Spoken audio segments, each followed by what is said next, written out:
In part 1, we witnessed a love story destroyed by lies. Julian Kim, ruthless alpha billionaire CEO, publicly humiliated his Omega husband Jamie at their 3rd anniversary, pouring wine over him in front of Seoul's elite. Why? Photographs his mother provided showed Jamie cheating with another alpha at a Busan hotel. But Jamie was innocent. The photos captured Ethan Park, Jamie's identical twin brother, separated at birth. A brother Jamie never knew existed. Mrs. Kim had orchestrated everything, hiring investigators to photograph Ethan, knowing the resemblance would destroy the low-born Omega she'd always despised. For 5 weeks, Jamie suffered. Bond sickness ravaged his body as Julian rejected him, paraded replacement Omegas through Seoul's social circuit, and closed every door in his face. Jamie lost his business, his reputation, his health, everything except his dignity. By the time Julian discovered the truth at the Seoul Tech Summit, when he confronted Ethan face-to-face, it was too late. Jamie's plane to New York had already taken off. Julian collapsed at gate 24, watching his innocent mate disappear into the night sky.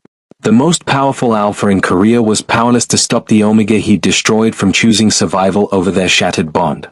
Now, 3 months later, Jamie has built a new life in New York, far from the alpha who broke him, far from the bond that nearly killed him. His healing. Growing stronger. Learning what it means to be cherished instead of destroyed. But Julian Kim doesn't accept defeat. And Mrs. Kim's manipulation is about to face consequences neither she nor Julian saw coming. Part 2 asks the questions that will tear your heart apart. Can broken bonds be mended? Can trust be rebuilt after such betrayal? Does Jamie even want the alpha who destroyed him, or has he found something better? Welcome to the redemption arc Julian doesn't deserve, but will fight hell itself to earn. 3 months in New York had taught Jamie Park what survival looked like. His apartment in Brooklyn was small, a 4th-floor walk-up in Park Slope with windows that rattled when the subway passed beneath the street. Nothing like the Hanam-dong penthouse with its floor-to-ceiling views of Seoul. But it was his. Paid for with money he'd saved before the world imploded, decorated with furniture from thrift stores and IKEA, filled with plants he'd somehow managed to keep alive. Small victories. Jamie lived on small victories now. He stood at his kitchen counter at 6 a.m., hands wrapped around a coffee mug, watching autumn sunlight paint Brooklyn's brownstones gold.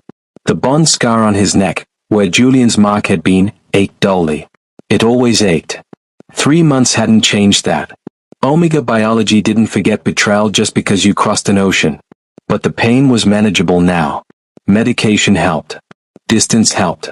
Therapy with Dr. Rodriguez helped most of all. "You're not broken," she told him in their first session, when he could barely speak without crying. "You're healing from a catastrophic wound. There's a difference." Jamie had clung to that difference like a lifeline. His phone buzzed.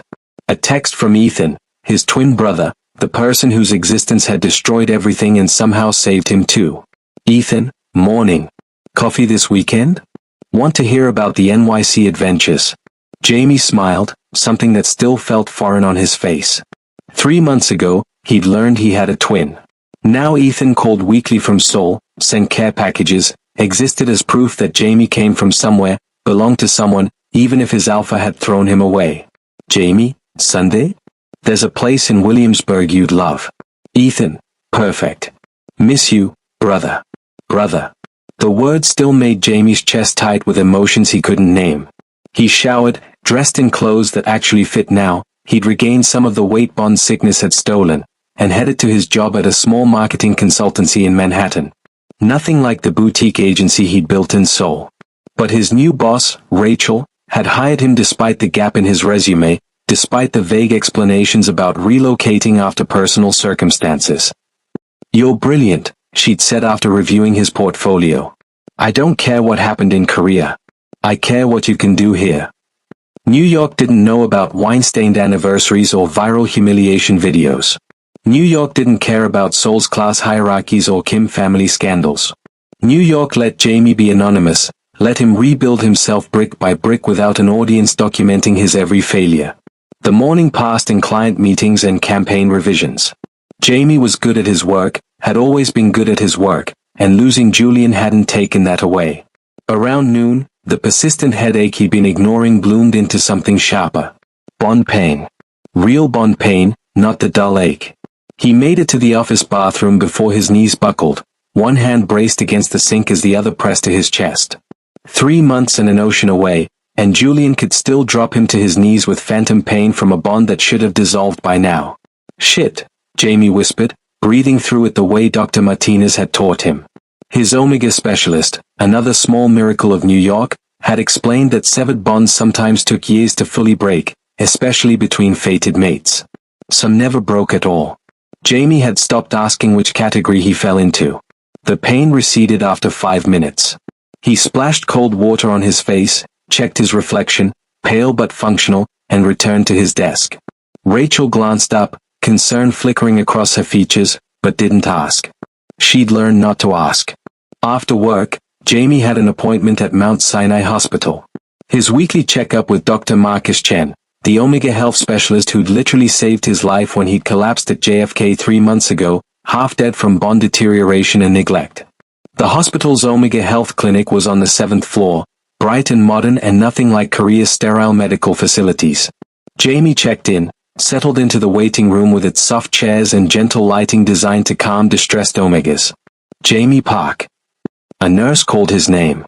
He followed her back to examination room 3, where Dr. Chen was already reviewing his chart on a tablet. The alpha doctor looked up, his expression warming with genuine concern that still surprised Jamie every time. "How are you feeling this week?" Marcus asked, gesturing for Jamie to sit. His scent, sandalwood and rain, was carefully muted with suppressants, professional and non-threatening. Everything an alpha treating vulnerable Omegas should be. "Better," Jamie said honestly. "The nightmares are less frequent. I'm sleeping 4, sometimes 5 hours straight now." "That's real progress." Marcus's smile reached his eyes, kind eyes, warm in a way that didn't demand anything. "And the bond pain?" Jamie hesitated. "It spiked today. Around noon. 5 minutes, maybe." Marcus made a note, his expression thoughtful. "Any triggers you can identify?" Jamie shook his head. He never knew what triggered the spikes. Sometimes nothing. Sometimes everything. Sometimes just the memory of Julian's cold eyes as he poured wine over his head in front of 300 witnesses. Julian Kim had not slept in 73 days. His penthouse in Hanam-dong felt like a mausoleum. Every room held ghosts, Jamie making coffee in the kitchen, Jamie laughing on the balcony, Jamie curled against him on the couch with his head tucked under Julian's chin, breathing in that vanilla and white tea scent that meant home. All gone. All destroyed by Julian's own hands. He stood in his home office at 3 a.m., staring at the evidence spread across his desk. Ethan's statement, authenticated and notarized. The private investigator's full report with its damning notation, "No actual misconduct observed." Security footage from the Busan Hotel showing exactly what Ethan had described, professional interactions cropped into apparent betrayal. And the background check from 3 years ago, the one that mentioned Jamie's twin brother in a single buried line. The one his mother had seen and deliberately hidden. Mrs. Kim had orchestrated everything. Julian's hands shook as he poured his 4th whiskey of the night. The alcohol did nothing. Nothing touched the howling void in his chest where his bond used to live. Severed bonds hurt alphas too, not with the physical devastation Omegas suffered, but with a psychological agony that felt like losing a limb you could still feel. He tried everything to reach Jamie. Called the disconnected number 200 times. Tracked him to New York through resources that bent privacy laws. Discovered Jamie was alive, working, existing in Brooklyn like Julian hadn't destroyed him. But Jamie wouldn't answer his calls. Wouldn't read his emails. Had blocked him on every platform and built a wall Julian's money and power couldn't penetrate. Good. Jamie should hate him. Julian hated himself enough for both of them. His phone buzzed. His mother, calling for the 4th time tonight. Julian stared at her name on the screen with something that transcended rage into cold, lethal clarity. He answered. "Julian, finally." Mrs. Kim's voice carried its usual imperious tone. "We need to discuss the merger with Hanwhat. Your absence from the last 2 board meetings is becoming. I know what you did." Silence. Then, carefully, "I don't know what you mean." "Ethan Park." Julian's voice was ice over steel. "Jamie's identical twin brother. The one you knew about for 3 years. The one you had photographed in Busan, knowing I'd think it was Jamie. The one whose existence you deliberately hid so you could destroy my mate when the opportunity arose. More silence. Julian could picture her face, calculating, assessing whether denial or justification would serve better. She chose justification. That Omega was ruining you, she said coldly. Dragging our family name through association with his lowborn background. You were too blinded by bond instinct to see it. I did what any mother would do, protected her son from a catastrophic mistake. Julian's grip on his phone tightened until the case cracked. You orchestrated the destruction of an innocent person. You hired investigators to stalk Jamie's twin. You manipulated photographic evidence. You presented it as irrefutable proof knowing it was a lie. And when I publicly humiliated him, when I rejected our bond, when I paraded other Omegas in front of Saul's cameras to hurt him, you watched and did nothing. I watched you reclaim your dignity, Mrs. Kim corrected. I watched you remember who you are. A Kim. Not some lovesick alpha controlled by an opportunistic Omega. Jamie almost died. Julian's voice broke on the words. Bond sickness nearly killed him because of what you made me do. What I did. He's in New York now, half a world away, because staying in Korea meant watching his mate, his fated mate, destroy him repeatedly for a crime he didn't commit. He'll recover. Omegas are resilient. The casual dismissal, the complete absence of remorse, snapped something fundamental in Julian's chest. You're done, he said quietly. I'm removing you from the Kim Industries board effective immediately. Your advisory position, terminated. Your access to family accounts, frozen. The Pyeongchang estate, the one grandfather left you? I'm exercising the family charter clause. You're no longer welcome there. You can't. I'm the majority shareholder and CEO. I absolutely can. Julian's voice carried alpha command that made even his mother pause. But that's just the financial part. Tomorrow morning, I'm holding a press conference. I'm going to tell Seoul's elite exactly what you did. The manipulation. The fabricated evidence. The destruction of an innocent Omega to satisfy your classist prejudices. Julian, if you do this, you'll destroy our family's reputation. You already did that when you made me into a monster. Julian's hand was steady now, purpose crystallizing from rage. The difference is I'm willing to face consequences. You never have been. Your father is dead, and would be ashamed of what you've become. Julian ended the call. He sat in the darkness of his office, surrounded by evidence of his mother's manipulation and his own catastrophic failure. The press conference was scheduled for 10 a.m. His lawyers had the documentation prepared. By tomorrow afternoon, everyone who'd whispered about Jamie's infidelity would know the truth. It wouldn't fix anything. Wouldn't heal Jamie. Wouldn't restore what Julian had destroyed. But it was a start. And if Julian spent the rest of his life making amends for 5 weeks of cruelty, it still wouldn't be enough. Dr. Marcus Chen had kind eyes. That was the first thing Jamie noticed 3 months ago when he'd woken up in Mount Sinai's ICU, more dead than alive, his body shutting down from bond rejection. Marcus had been there, calm, professional, explaining in gentle tones that Jamie's Omega biology was in crisis but that he was safe now, that they would help him heal. Jamie hadn't believed him. Hadn't believed he could heal, could survive, could be anything other than the broken Omega his alpha had publicly destroyed. But Marcus had been patient. Now, sitting in the examination room for his weekly checkup, Jamie watched Marcus review his latest blood work with focused attention. The alpha was handsome in an understated way, sharp features softened by wire-rimmed glasses, black hair perpetually slightly messy, tall but not imposing. He wore his white coat like armor against the world, but his scent, sandalwood and rain, radiated calm. Your cortisol levels are improving, Marcus said, looking up with a smile. Significantly. Whatever you're doing, the therapy, the routine, the distance, it's working. Your body is finally starting to relax. It doesn't always feel that way, Jamie admitted. The bond pain today is normal for severed fated bonds. Marcus set the tablet aside, his full attention on Jamie now. That was another thing Jamie had learned. Marcus listened. Actually listened, like Jamie's words mattered, like his experience was valid. Especially when the bond was rejected rather than mutually dissolved. It can take years. Some bonds never fully break. Jamie's chest tightened. So I'm just supposed to live with this forever?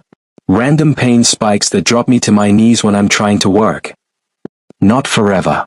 The frequency and intensity will decrease over time. Marcus hesitated, then added carefully, unless you're still bonded. I'm not. Jamie's voice was sharper than he intended. He rejected me. Publicly. Repeatedly. That breaks a bond. Physical rejection doesn't always break a fated bond, Jamie. You know this. Marcus's tone was gentle, not pushing, just stating facts. Your alpha would have to actively sever the connection, or you'd have to undergo the medical procedure to remove his mark completely. Based on your scans, neither has happened. Jamie's hand moved unconsciously to his neck, to the scar tissue where Julian's claiming bite had been. The mark had faded but not disappeared. Some nights Jamie could still feel phantom teeth breaking his skin, the moment Julian had bonded them under cherry blossoms 3 years ago. I can't go back, Jamie whispered. Even if the bond isn't completely broken. I can't, I won't. I'm not suggesting you should. Marcus leaned forward, his expression earnest. You have agency here, Jamie. Always. I'm just explaining the medical reality so you understand why your body responds the way it does. The bond remembers even when you're trying to forget. Jamie blinked back the burn of tears. 3 months in New York and he still cried too easily. I hate that he still has this power over me. That he can hurt me from thousands of miles away without even trying. Then we work on managing it better. Marcus pulled out a prescription pad. I'm increasing your suppressants slightly. Not to numb you, you've done enough numbing, but to give you more stability. And I want you to start attending the Omega support group here at the hospital. Other people who've survived bond trauma. You're not alone in this. Other people. Other Omegas who'd been betrayed, rejected, destroyed by alphas they trusted. The thought of sharing his story with strangers made Jamie's stomach twist, but Marcus's steady gaze held something like hope. Okay, Jamie agreed quietly. I'll try. That's all I ask. Marcus smiled, and something in Jamie's chest loosened fractionally. You're doing better than you think, Jamie. 3 months ago, you could barely walk across this room. Now you're working full-time, rebuilding your life, making actual plans for your future. That's not nothing. Jamie managed a small smile. Dr. Rodriguez says the same thing in therapy. Dr. Rodriguez is a smart woman. Marcus stood, indicating the appointment was over, but then hesitated. Actually, before you go, this is probably completely inappropriate and you should absolutely say no if it makes you uncomfortable, but would you want to get coffee sometime? Not as your doctor. Just as someone who'd like to know you better. Jamie's breath caught. Marcus's scent carried the faint chemical signature of nervousness despite his outward calm. He was asking Jamie out. An alpha was asking him out, not demanding, not assuming, not taking, asking, with full permission to refuse built into the invitation. Coffee, Jamie repeated, testing the word. Or tea. Or a walk in Prospect Park. Whatever feels comfortable. Marcus's ears had gone slightly red. And if this is too much too soon, please forget I said anything. Your well-being is more important than my. Coffee would be nice, Jamie interrupted softly. Not this week. Maybe next weekend? I need time to process. Marcus's smile was brilliant, unguarded in a way his professional demeanor usually wasn't. Next weekend. Whenever you're ready. No pressure, Jamie. Never pressure. Never pressure. The words echoed as Jamie left the hospital, stepping into crisp autumn air that tasted like possibility. An alpha who asked instead of took. Who respected boundaries instead of steamrolling them. Who saw Jamie's trauma and didn't run, didn't minimize, didn't blame. Jamie pulled out his phone and opened his blocked contacts. Julian's name sat there, blocked for 3 months, dozens of missed calls and unread messages piling up behind digital walls. His finger hovered over unblock for a long moment. Then he closed the app and walked toward the subway. Some walls existed for a reason. Julian Kim landed at JFK International at 6 p.m. on a Friday, 3 months and 2 weeks after watching Jamie's plane disappear into the Seoul night sky. He'd held out for 2 weeks after the press conference, the one that had detonated through Seoul's elite like a tactical nuke. His mother's manipulation exposed. The fabricated evidence laid bare. Jamie's innocence proven to every person who'd called him a cheating omega, who'd whispered behind their hands, who'd abandoned his business like rats fleeing a sinking ship. Mrs. Kim had been socially executed. Removed from every board, uninvited from every event, her name now synonymous with cruelty and deception. Julian had made sure of it. But Jamie still wouldn't answer his calls. So Julian had done what desperate alphas with unlimited resources did. He tracked Jamie to Brooklyn, hired investigators to monitor him from a distance, collected information like a man possessed. Not to hurt him. Never to hurt him again. Just to know he was alive. Breathing. Surviving. The reports had been clinical. Subject maintains regular schedule. Employment at Morgan and Associates Marketing confirmed. Residence, Park Slope, Brooklyn. No signs of distress. Subject appears to be adapting well to relocation. But reports weren't enough. Julian needed to see Jamie with his own eyes, needed to confirm his Omega was truly alive and not just existing in some pain-numbed half-life like Julian was. He checked into the Mark Hotel on the Upper East Side and spent the evening reviewing the surveillance photos his people had compiled. Jamie walking to the subway. Jamie buying coffee at a corner shop. Jamie sitting in Prospect Park with a book, autumn sunlight catching his silver blonde hair. Alive. Healthy. The weight he'd lost was returning. The hollow look in his eyes, the one Julian had put there, seemed less pronounced. Julian's Bond scar ached with longing so intense it felt like dying. Saturday morning, he positioned himself at a cafe across from Jamie's apartment building. Waited. Watched. His heart in his throat every time the building's door opened. At 9:47 a.m., Jamie emerged. Julian's breath stopped completely. 3 months. It had been 3 months since he'd seen Jamie in person, and the sight of him now, whole, walking, alive, made Julian's alpha instinct scream with need. He wore jeans and a cream sweater, his hair longer now, unstyled but beautiful. He carried a messenger bag slung across his body and moved with purpose, not the defeated shuffle of those final weeks in Seoul. Julian stood to follow, keeping careful distance. He'd promised himself he wouldn't approach. Wouldn't speak. Would just confirm Jamie was truly okay and then leave him in peace. Let him heal without Julian's presence contaminating his recovery. Jamie walked 3 blocks to a small coffee shop called Brew Haven. Through the window, Julian watched him order, watched the barista smile at him like he was a regular, watched Jamie smile back, a real smile, small but genuine. Then another man entered the cafe. Tall. Alpha. Asian American, maybe early 30s, wearing a casual jacket and wire-rimmed glasses.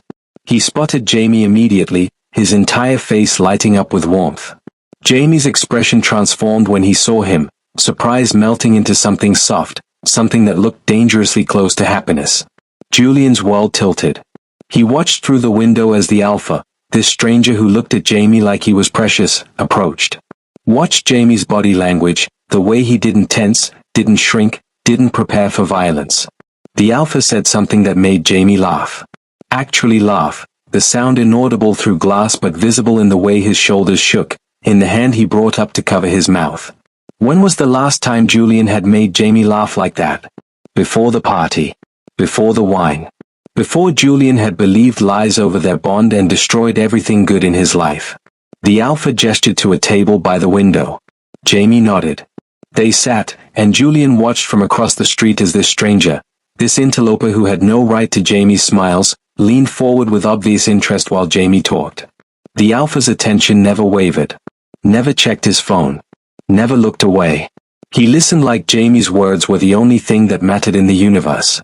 The way Julian used to listen, before his mother's poison and his own arrogance had corrupted everything.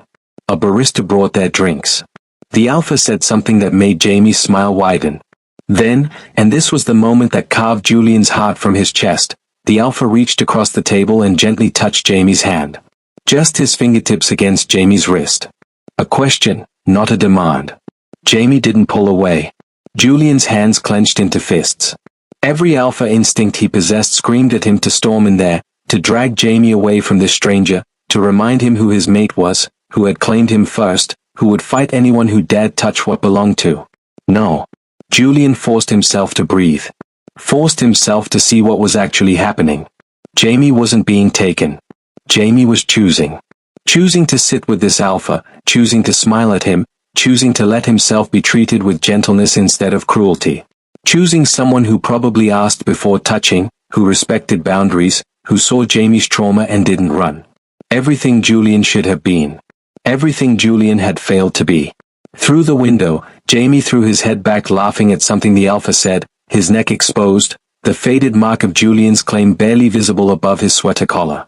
And Julian realized with devastating clarity that Jamie looked lighter, freer, happier without his bonded alpha than he'd been in those final weeks with him.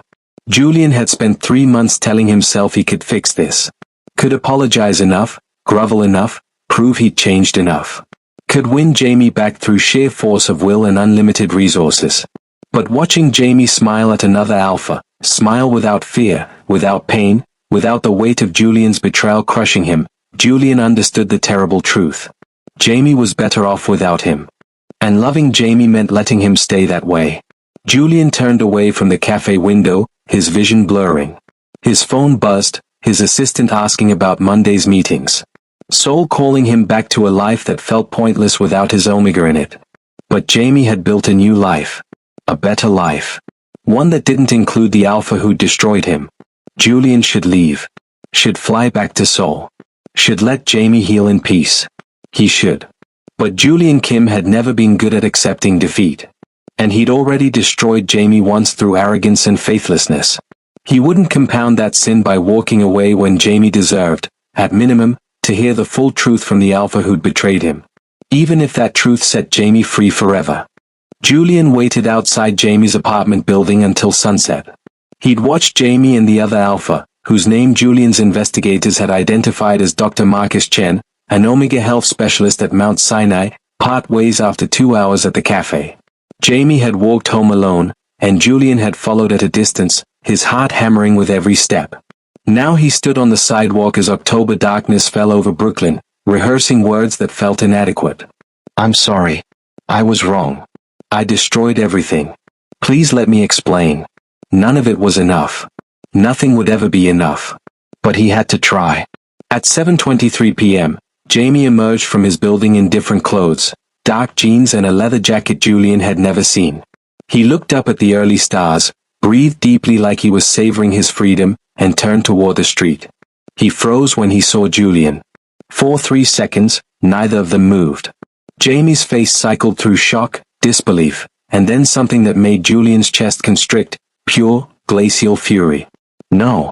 Jamie's voice was steady, cold. Absolutely not.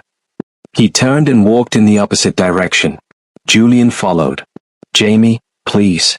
I just need 5 minutes. You don't get minutes. Jamie didn't look back, his pace increasing. You don't get seconds. You don't get anything from me. I know I have no right to ask. Then don't. Jamie spun around so suddenly Julian nearly collided with him. Up close, Julian could see his Omega more clearly, the faded Bond scar on his neck, the shadows under his eyes that 3 months hadn't completely erased, the way his hands trembled despite his controlled voice. What are you doing here, Julian? What could you possibly think gives you the right to show up in my city, outside my home, after what you did to me? I know the truth. Julian's voice cracked. I know about Ethan. I know my mother orchestrated everything. I know you were innocent, and I destroyed you anyway. Jamie, I'm so. You're sorry? Jamie's laugh was sharp, humorless. You're sorry. 3 months later, you're sorry. Did it take you 3 months to figure out basic human decency? Or did it just take you that long to realize you actually lost something you wanted? The words hit like physical blows. I held a press conference. I exposed what my mother did. I made sure all of Seoul knows you were innocent. I don't care about Seoul. Jamie's control finally fractured, his voice rising. I don't care about your press conference or your mother's social execution or your guilt. Do you know what you did to me? Do you have any concept of what those 5 weeks felt like? Julian's throat closed. Jamie. You poured wine over my head in front of 300 people. You called me a whore. You cut off my phone, you had security throw me out of your building, you watched me beg in the rain and you closed your curtains and walked away. Jamie's voice shook, but his eyes blazed. I almost died, Julian. Bond sickness nearly killed me because my alpha, my fated mate, the person who was supposed to protect me, decided I was disposable based on photographs you never even questioned. I was wrong. You paraded other Omegas through Soul's social circuit like I was already dead. Jamie's composure shattered completely now, tears streaming down his face. Every photo of your hand on someone else's waist felt like you were killing me all over again. And you knew it. You knew I'd see them. You wanted me to hurt. That wasn't a mistake, Julian. That was cruelty. Julian's vision blurred. I know, and I can't, there's no apology that covers what I did. But please, just let me explain. Explain what? Jamie stepped closer, and Julian could smell him now, vanilla and white tea, the scent that had haunted him for 3 months, but sharper now, edged with pain and fury. That you trusted your manipulative mother over our bond? That you believed photographs over 3 years of me being faithful? That you threw me away the moment it was convenient? I thought you betrayed me.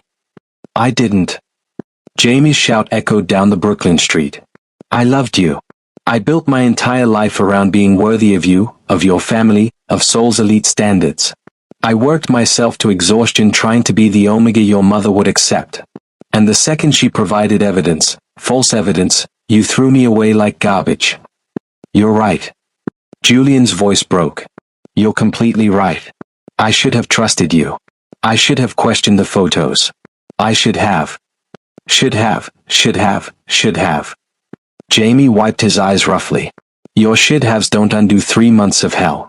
They don't erase Bond sickness. They don't rebuild my business or my reputation or my ability to sleep through the night without nightmares. Tell me how to fix it. Julian was begging now, openly, the most powerful alpha in Korea reduced to pleading on a Brooklyn sidewalk. Tell me what I need to do, and I'll do it. Anything. Everything. Jamie, please. There is no fixing this. Jamie's voice cracked. You can't fix destroyed trust. You can't fix a bond you systematically tore apart. You can't fix the fact that I looked you in the eyes and told you I was innocent, and you didn't believe me. I believe you now. Now. Jamie laughed bitterly. You believe me now that you have irrefutable evidence? Now that Ethan confirmed my story? You needed proof, Julian. You needed witnesses and documentation and a full investigation before you could trust your own mate. What does that say about us? What does that say about what you actually thought of me? Julian had no answer. No defense. Jamie was right about everything. I'm different now, Julian tried desperately. I've changed. I cut my mother off completely. I exposed her manipulation. I spent 3 months. 3 months drowning in guilt. Jamie's eyes were cold. I spent 3 months trying not to die. We're not the same, Julian. And I don't care if you've changed. I don't care if you're sorry. I don't care if you've spent every night since Gate 24 wishing you could take it back. A figure appeared at the end of the block. Dr. Marcus Chen, walking toward them with 2 coffee cups in hand. He spotted Jamie's tears in Julian's presence, and his expression hardened instantly. Jamie? Marcus's voice carried alpha protective instinct. Is everything all right? Jamie looked at Marcus, then back at Julian. Something shifted in his expression, a choice being made in real time. Everything's fine, Jamie said quietly, his eyes still on Julian. This person was just leaving. This person. Not my alpha. Not my mate. Not even Julian. This person. Julian felt something fundamental break in his chest. Jamie, please. Go back to Soul, Julian. Jamie's voice was exhausted now, all the fire burned out. Go back to your empire and your guilt and your should-haves. I'm building something here. Something that doesn't include the alpha who destroyed me. He turned away and walked toward Marcus, who handed him a coffee cup and placed a protective hand on his shoulder. They walked away together, and Jamie didn't look back. Not even once. Julian stood alone on a Brooklyn street as October wind cut through his expensive coat, watching his Omega disappear for the second time in 3 months. This time, Jamie was choosing to walk away. And Julian had no one to blame but the broken alpha staring back at him in a darkened shop window. Mrs. Kim received the subpoena on a Tuesday morning, delivered by a process server who didn't care about her family name or social standing. She stood in the foyer of the Pyeongchang estate, the home that had been hers for 40 years, staring at legal documents that promised to dismantle everything she'd built. Kim Julian versus Kim Hyejin. Civil suit for fraud, defamation, and intentional infliction of emotional distress. Her son was suing her. "This is absurd," she said into her phone, her attorney on the line. "He can't possibly." "He can, and he is." Her lawyer's voice carried none of its usual deference. "Mr. Kim has compiled extensive evidence. The private investigator's report, authenticated testimony from Park Ethan, the original photographs with metadata proving manipulation, witness statements from the anniversary party. Mrs. Kim, this is comprehensive. I'm his mother. That's not a legal defense." Mrs. Kim hung up and immediately called her son. The call went to voicemail. She tried again. Voicemail. A third time. Finally, Julian answered. "Mother." The coldness in that single word made her pause. She'd raised this alpha, had shaped him into a CEO worthy of the Kim name. He'd never spoken to her with such ice. "Julian, this lawsuit is unnecessary. We can discuss this privately." "No." His voice was flat, final. "We're past private discussions. You orchestrated the destruction of an innocent Omega. You manipulated evidence. You watched me torture my mate for 5 weeks based on lies you created. There will be legal consequences. I was protecting you. You were protecting your prejudices." Julian's voice hardened further.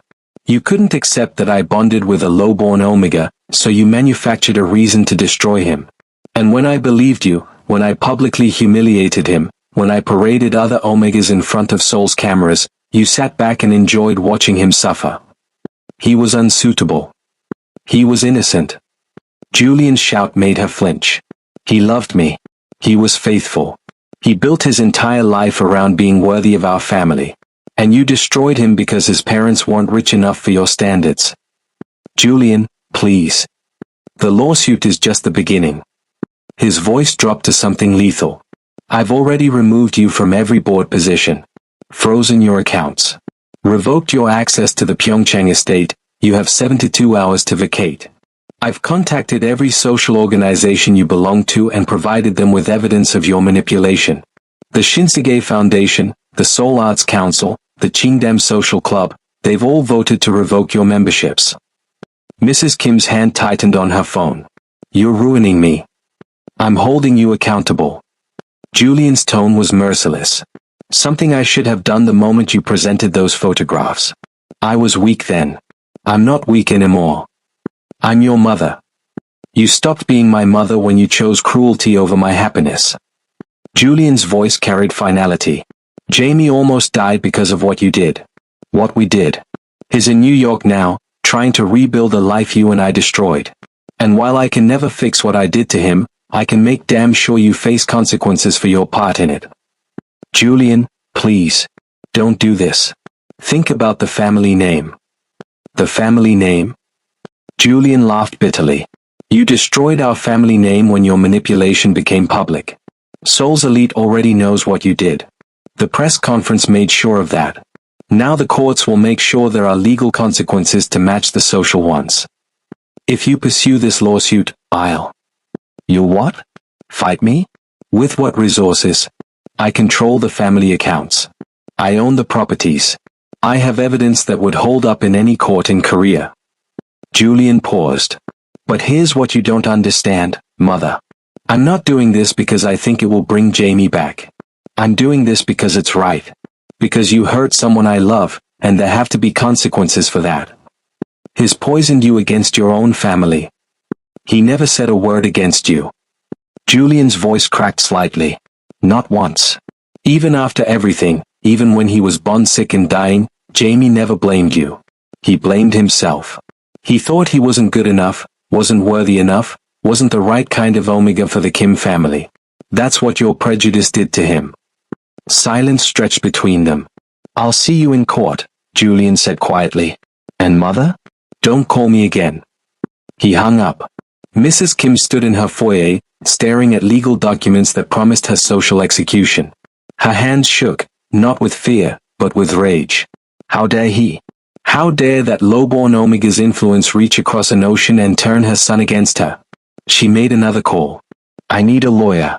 The best defamation attorney in Seoul. I don't care what it costs. But 3 firms turned her down. 4. 5. Her name was toxic now, her reputation destroyed by her own son's press conference. No prestigious firm wanted to be associated with the woman who'd fabricated evidence to destroy an innocent Omega. By Thursday, the Pyeongchang estate had been cleared of her belongings by Julian's staff. Her accounts showed exactly 500,000 won, barely enough for a month's modest rent. Everything else frozen pending the lawsuit's outcome. By Friday, the Seoul Social Register, the Bible of Korea's elite, had published an unprecedented notice. Mrs. Kim Hye-jin has been removed from all Seoul Social Register listings pending investigation into allegations of fraud and character defamation. The register maintains strict standards of ethical conduct for all members. By Saturday, she was living in a small apartment in Mapo-gu, surrounded by boxes and the ruins of a life built on prejudice and control. Her phone rang once that weekend. An unknown number. Mrs. Kim? A young voice, male, unfamiliar. Who is this? Ethan Park. Jamie's twin brother. A pause. I wanted you to know something. Jamie doesn't know I'm calling. He wouldn't approve. But I thought you should hear this from someone who shares his face. Mrs. Kim's jaw clenched. You almost killed him, Ethan continued quietly.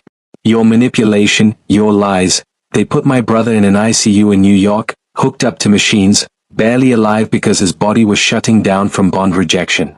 I sat beside him for 3 days wondering if I'd found my twin just to watch him die. I never intended. You intended exactly that. Ethan's voice hardened. You wanted him gone. Well, congratulations. He's gone.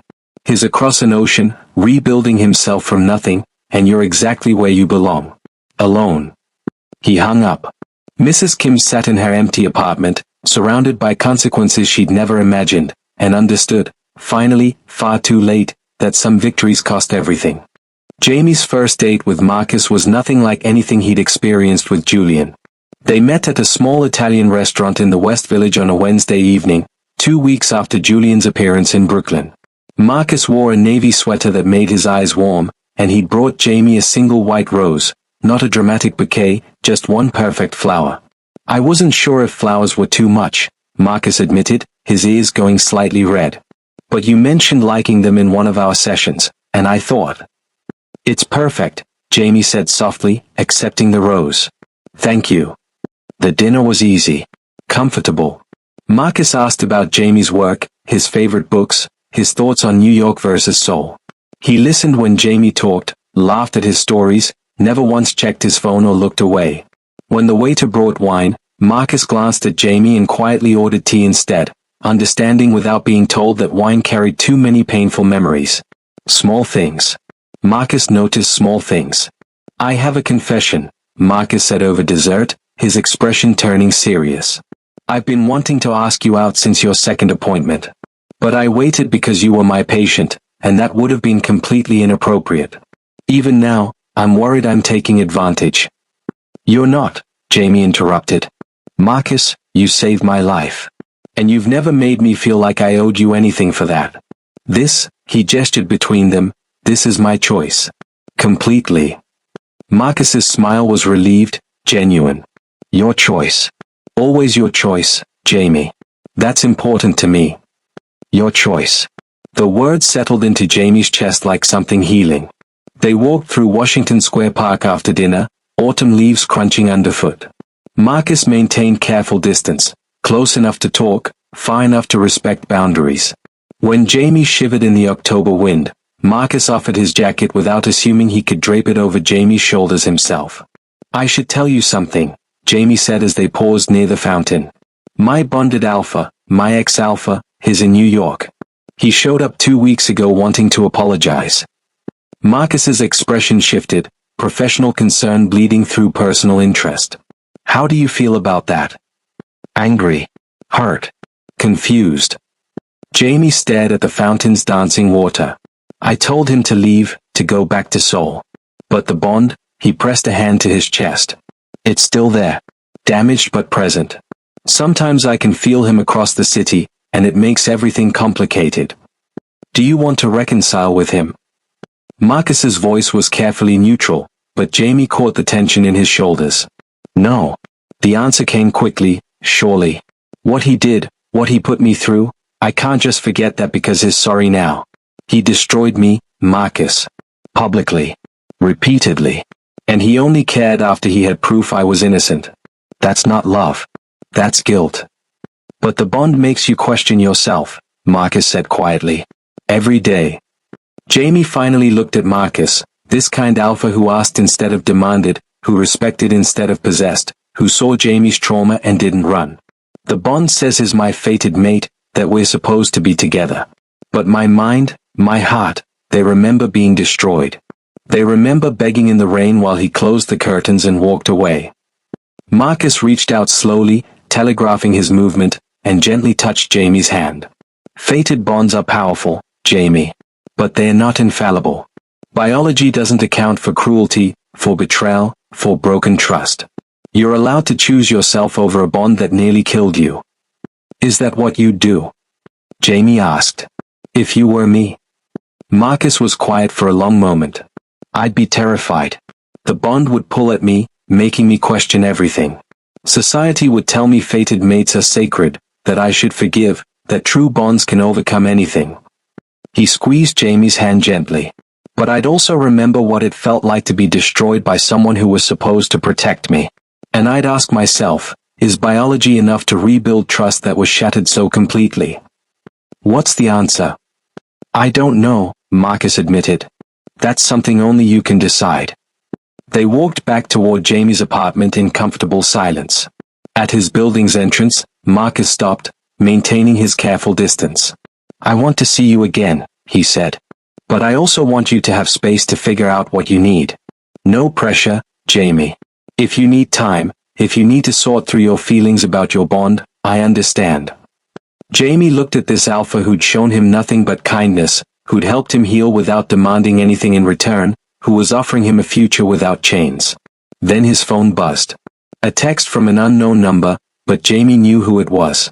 Julian had somehow gotten his new number. Julian, I'm not giving up.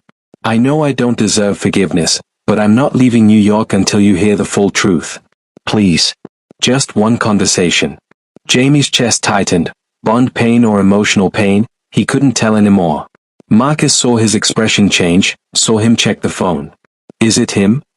Marcus asked gently. Jamie nodded, unable to speak. What do you want to do? The question hung between them. What did Jamie want? The safe, kind alpha standing in front of him, offering patience and respect? Or the confrontation with the mate who destroyed him, the conversation that might bring closure or might just tear open wounds that had barely begun to heal? I don't know, Jamie whispered. Marcus, I don't know. Then take time to figure it out. Marcus stepped back, giving space. I'll be here when you decide. Whether that's tomorrow or 3 months from now or never. Your healing matters more than my feelings. He left before Jamie could respond, walking into the New York night like the gentleman he was. Jamie stood on his building steps, phone in hand, torn between two futures. His bond scar ached. Julian was close, somewhere in the city, probably watching, waiting, hoping. The pull was magnetic, undeniable, biology screaming at him to find his alpha. But his mind remembered wine cascading down his face. His body remembered collapsing in the rain. His heart remembered begging for trust that never came. Another text arrived. Julian, I'm staying at the Mark Hotel. Room 1847. I'll wait as long as it takes. I love you, Jamie. I never stopped loving you. I just forgot how to show it. Jamie's finger hovered over the delete button. Then over the reply button. Then he closed his eyes, tears streaming down his face, and admitted the terrible truth to himself. Part of him, the broken, bond-sick, fated mate part, wanted to go to that hotel room. Wanted to hear Julian's apology. Wanted to believe that love could conquer what cruelty had destroyed. But the stronger part, the part that had survived, that had rebuilt, that had learned his worth in the ashes of Julian's betrayal, knew that walking into that hotel room might mean walking back into a cage he'd barely escaped. Marcus or Julian? Safety or fate? New beginning or second chance? Jamie couldn't choose. Not tonight. Maybe not ever. He went inside his apartment, curled up on his couch with Marcus's jacket still draped over his shoulders and Julian's texts burning into his phone screen, and let himself break down completely. Some choices were impossible. And some bonds refused to let go, no matter how much damage they'd caused. Julian stood before 500 people in the Grand Millennium Hotel ballroom, the same venue where he destroyed Jamie 3 months ago, and prepared to destroy himself instead. The room was packed. Seoul's elite had flown to New York for what Julian's press team had billed as a major announcement from Kim Industries. Business journalists filled the front rows. Cameras lined the back. His mother's former social circle sat in the middle, hungry for scandal. They were about to get more than they'd bargained for. Julian's hands shook as he approached the podium. No notes. No teleprompter. Just the truth he should have spoken months ago. 3 months ago, he began, his voice echoing through the ballroom, I stood in this hotel's Seoul location and committed an act of cruelty I can never take back. I poured wine over my Omega husband, Jamie Park, and publicly accused him of infidelity in front of 300 witnesses. That video went viral. Millions of people watched me destroy an innocent person based on manipulated evidence I never questioned. Murmurs rippled through the crowd. Cameras focused tighter. I'm not here to make excuses. But I am here to provide context, because Seoul's elite, many of you in this room, participated in Jamie's destruction. You believed the narrative without question. You terminated business contracts with his agency. You whispered about low-born Omegas and their supposed nature. You treated him like garbage because a wealthy alpha said he was guilty. Julian's jaw clenched. Jamie Park was innocent. The photos showed his identical twin brother, Ethan Park, whose existence my mother deliberately hid so she could orchestrate Jamie's downfall. She hired private investigators. She manipulated evidence.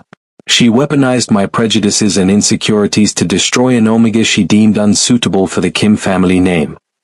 He paused, letting that sink in. But here's what I need you all to understand. My mother's manipulation doesn't absolve me.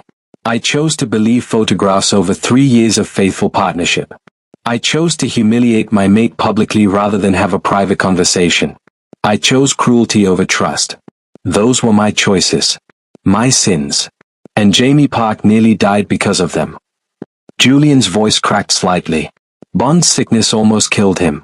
He spent weeks in an ICU in New York, his body shutting down because his alpha, the person who swore to protect him, systematically rejected and tortured him for crimes he didn't commit. And when he tried to explain, when he begged me to listen, I closed the curtains and walked away. The room had gone completely silent. I'm not here asking for forgiveness. I don't deserve it. I'm here to make 3 announcements. Julian straightened his shoulders. First, I'm establishing the Park Jamie Foundation for Omega Advocacy. $100 million in initial funding to provide legal defense, medical care, and support services for Omegas who've experienced bond abuse, discrimination, or wrongful termination.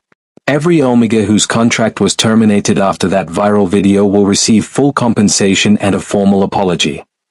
Gasps rippled through the crowd. Julian continued.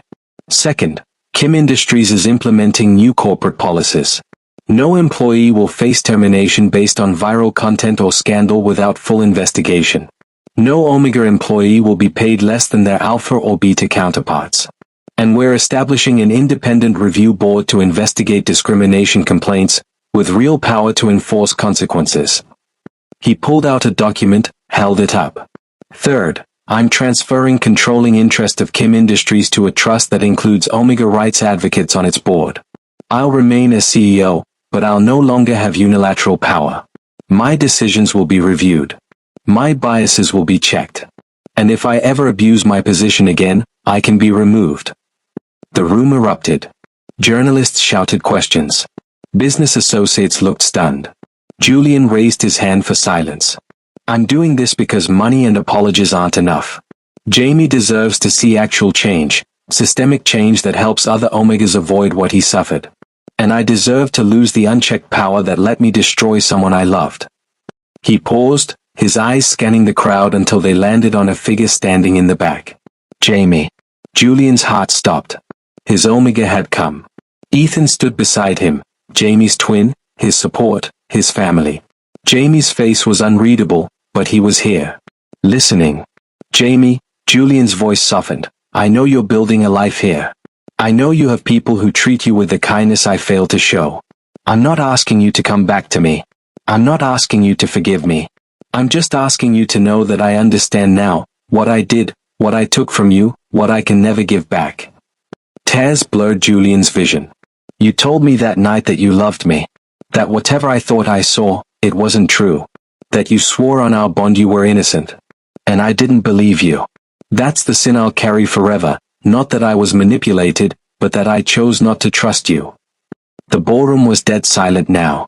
You deserved an alpha who believed in you. Who protected you. Who chose you over pride and prejudice. I failed at every one of those things. Julian's voice broke completely. And if I spend the rest of my life trying to be worthy of the mate I destroyed, it still won't be enough. But I'm going to try anyway. Not to win you back, I don't deserve that, but because you deserved better then, and every Omega deserves better now. He stepped away from the podium, and the room erupted into chaos. Questions shouted. Cameras flashing. Business associates demanding explanations. But Julian only had eyes for Jamie. His Omega stood frozen in the back of the ballroom, tears streaming down his face. Ethan had an arm around his shoulders, steadying him. Marcus Chen, because of course that Alpha was here too, stood on Jamie's other side, protective but not possessive. Julian didn't approach. Didn't assume he had the right to Jamie's space. He just stood on the stage, hands at his sides, letting Jamie see him vulnerable. Broken. Changed. After what felt like hours, Jamie moved. Not toward Julian, toward the exit. But before he left, he looked back. Their eyes met across the ballroom, across the distance that couldn't be measured in mere feet. Julian saw something in Jamie's expression shift. Not forgiveness. Not reconciliation. But maybe, acknowledgement that this gesture meant something. That Julian had finally understood the assignment. Then Jamie was gone, Marcus and Ethan flanking him, and Julian stood alone on a stage surrounded by chaos of his own making. His phone buzzed 30 minutes later. A text from an unknown number. Jamie, that foundation. Make sure it actually helps people. Make sure it's not just a publicity stunt to win me back. Because if you're using Omega's suffering as a tool to manipulate me, I'll never forgive you. Julian's hands shook as he typed his response. Julian, I swear on everything, on our bond, on my life, on my honor, this isn't manipulation. You taught me that I had power to help or harm. I choose to help now. Whether you ever speak to me again or not. 3 dots appeared. Disappeared. Appeared again. Jamie, I'm having coffee with Marcus tomorrow at 10 a.m. Brew Haven in Brooklyn. If you want to talk, really talk, not apologize or grovel or manipulate, you can join us. But Marcus stays. And the second you make me uncomfortable, I'm leaving. Julian stared at the text, his heart hammering. Jamie was giving him a chance. Not a second chance at their relationship, a chance to prove he'd actually changed. To have a real conversation. With witnesses. With boundaries. With Jamie in complete control. Julian, I'll be there. Thank you. Jamie, don't thank me. Just show up as the alpha you should have been all along. Or don't show up at all. Julian looked around the ballroom, at the journalists still shouting questions, at the business associates demanding private meetings, at the chaos his announcement had created. None of it mattered. Jamie had given him one chance to prove that his grand gesture wasn't empty. One chance to sit across a table and have the conversation he should have had 3 months ago. Julian wouldn't waste it. This time, he'd listen. Julian arrived at Brew Haven 15 minutes early, his hands shaking as he ordered tea he wouldn't drink. The small Brooklyn cafe was everything the Grand Millennium Hotel wasn't. Worn wooden tables, mismatched chairs, local art on exposed brick walls, the smell of coffee and fresh pastries instead of champagne and designer perfume. A place where people came to be themselves, not to perform wealth and status. Jamie had built a life here. A real life, away from soul-suffocating hierarchies. At 9:58 a.m., the door chimed. Marcus entered first, his posture protective but not aggressive. Then Jamie, and Julian's breath caught despite 3 months of preparation. His Omega looked different. Stronger. The weight he'd lost had returned, filling out his frame properly. His silver blonde hair was longer, styled with casual confidence. He wore jeans and a soft green sweater that brought out the color in his eyes. But it was his expression that struck Julian most, guarded but not broken, cautious but not afraid. Jamie had survived him. Had thrived despite him. Julian, Jamie said quietly, sliding into the seat across from him. Marcus sat beside Jamie, a silent statement of allegiance. Thank you for coming, Julian said, then caught himself. Thank you for giving me this chance. I'm not giving you anything yet, Jamie corrected, his voice steady. I'm here to listen. That's all. Julian nodded, accepting the boundary. I know you've heard apologies. I know I've said I'm sorry 1,000 times. So I'm not going to start with that. I'm going to start with the truth you deserved 3 months ago. He took a breath, meeting Jamie's eyes directly. When my mother showed me those photos, I felt something break inside me. Not our bond, my ego. I'd been so proud of choosing you against my family's wishes, of proving that a Kim could bond with an Omega from nowhere and make it work. And when I saw those photos, I felt like a fool. Like everyone who'd warned me was right. Jamie's jaw tightened, but he stayed silent. I didn't investigate because I didn't want them to be fake, Julian continued, his voice raw. If they were fake, it meant I'd been wrong to doubt you. It meant my mother had manipulated me. It meant my prejudices, the ones I thought I'd overcome, were still controlling me. So I chose to believe the photos because believing them was easier than believing I was the problem. Easier, Jamie repeated, the single word heavy with pain. Easier, Julian confirmed. And cowardly. You stood in front of me, covered in wine, begging me to listen, swearing on our bond that you were innocent. And I looked at you, my mate, my Omega, the person I'd sworn to protect, and I chose pride over trust. That's the truth, Jamie. Not that I was manipulated. That I chose to be manipulated because it served my ego. Marcus's hand moved closer to Jamie's on the table, offering support. Jamie's fingers trembled slightly. The worst part, Julian continued, his voice breaking, is that you tried so hard to be worthy of me. You built your agency from nothing. You attended every family function even when my mother made you feel unwelcome. You bent yourself into impossible shapes trying to be the Omega they wanted. And I watched you do it, watched you sacrifice pieces of yourself, and I told myself it was because you loved me. Not because I was failing to protect you. You were, Jamie whispered. You were failing me every day, and I convinced myself it was my fault for not being enough. It was never your fault. Julian's hands clenched on the table. You were always enough. More than enough. I was the one who wasn't worthy.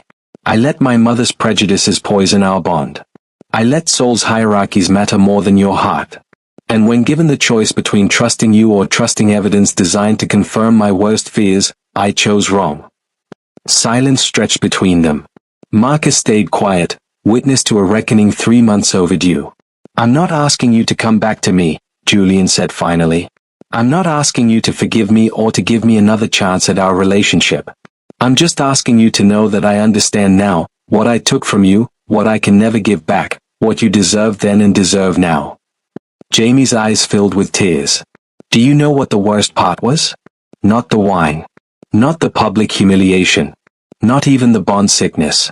It was watching you parade other Omegas through soul and realizing you never saw me as irreplaceable. Just, replaceable. Interchangeable. Like any Omega with the right pedigree could fill the space I'd left. The words gutted Julian. You were never replaceable. Those Omegas, I wasn't courting them. I was punishing you. I wanted you to see that I could move on, that I didn't need you, that I was fine without the mate who'd betrayed me. He swallowed hard. It was cruelty disguised as strength. And you deserved none of it. No, Jamie agreed quietly. I didn't. Marcus cleared his throat gently. Jamie, you don't have to. I know. Jamie cut him off, but smiled gratefully. I know, Marcus. Thank you. He turned back to Julian, and for the first time since entering the cafe, his guard lowered fractionally. I'm not coming back to Seoul, Jamie said. I built something here. Something that's mine, that nobody can take away because their family disapproves or their mother manipulates them or their pride gets wounded. I have a job I'm good at. Friends who see me. A doctor, he glanced at Marcus with warmth, who helped me remember what respect looks like. Julian's chest constricted, but he nodded. You should stay here. You should have everything you've built. You should have Marcus, if that's what you want. Jamie's expression flickered with surprise. I mean it, Julian continued. He treats you the way I should have from the beginning. With kindness. With trust. With respect for your autonomy. If he makes you happy, Jamie, then that's what you deserve. Even if it kills me to watch. Marcus looked equally surprised, his protective posture softening slightly. Jamie was quiet for a long moment, tears streaming silently down his face. I don't know if I can ever trust you again, he finally whispered. The bond says you're my mate. But my heart remembers being destroyed. My body remembers collapsing in the rain. My mind remembers begging you to believe me while you closed the curtains and walked away. I know, Julian said. And I'm not asking you to trust me. I'm asking for permission to prove, over months, over years, however long it takes, that I can be worthy of even your friendship. No expectations. No demands. Just, let me try. Why? Jamie's voice cracked. Why now? Why does it matter now when it didn't matter then? Because losing you taught me what I should have known all along. Julian's vision blurred. That bonds don't make mates. Trust does.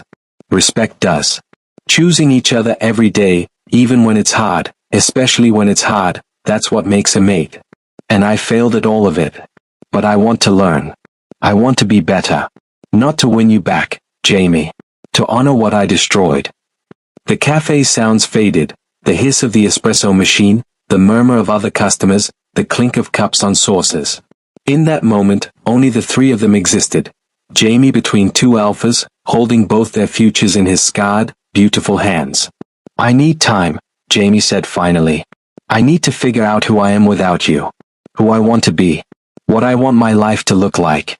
And I need to do that without you waiting in the wings, hoping I'll choose our bond over my healing. Take all the time you need, Julian said immediately. I'll be here. In New York or Seoul, wherever you want me. And if the answer ends up being nowhere near you, I'll accept that too.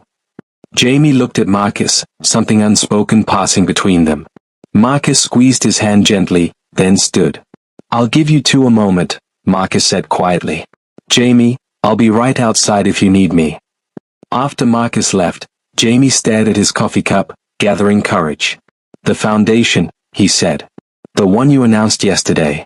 If that's real, if it actually helps Omegas, then maybe we can start there. Not as mates. Not even as friends. As two people trying to do something good with the wreckage we made. Hope flared in Julian's chest, fragile and terrifying. I'd like that. But Julian? Jamie met his eyes, and Julian saw steel there that hadn't existed 3 months ago. I'm not the same Omega you destroyed. I'm not docile. I'm not going to make myself smaller to fit someone else's expectations. I'm not going to apologize for existing or for having a past you didn't protect me from. If you want any part of my life, even the smallest part, you accept all of me. As I am. Not as who you wish I was. I accept you, Julian said immediately. I see you, Jamie. Finally. And you're extraordinary. Jamie smiled, small and sad and somehow hopeful. We'll see. He stood, gathering his things. Julian stood too, instinct screaming at him to reach out, to touch, to claim. He kept his hands at his sides.